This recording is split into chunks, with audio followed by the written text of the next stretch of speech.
ver si tío, y el cuarto día de esta semana, a ver si quiere comprarme el coche o bien también a marearme.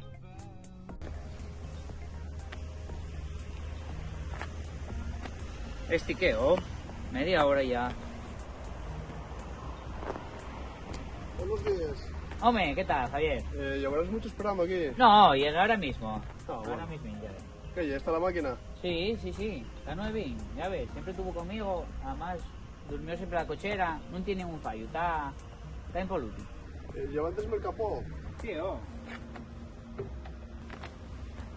¿Qué? ¿Cambios de aceite? ¿Ficieronse? Sí, todo en la casa, cada 10.000, 15.000 kilómetros, camudábalo por uno nuevo. Está bien.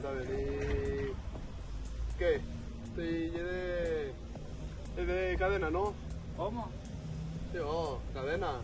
No, este no lleva de eso, no andes muy entendido, ¿o qué? Pues, está sucio, ¿eh? Hombre, de usarse, esto no se abre todos los días para limpiarlo, y una máquina.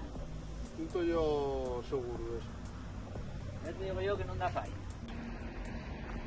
Pregúntame por la cadena y de correa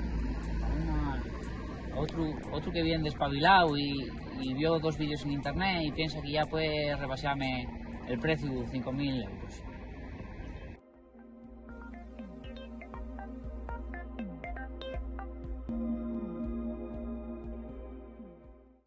A ver, Phil, entre tú y yo. Dijísteme que por 5.000, pero por 3.000 sacamos o no lo sacamos. ¿Cómo vas a bajarme tanto? Esto ya te dije que durmió siempre en la mi cochera, nunca dio un fallo. Está todo el mundo diciéndome de bajar el precio y yo estoy ya cansado de negociar. Y que no sabes lo que tienes. Estoy pusado, esto no vale para nada. Anda, ponte para allá, no tienes ni idea, ponte para allá.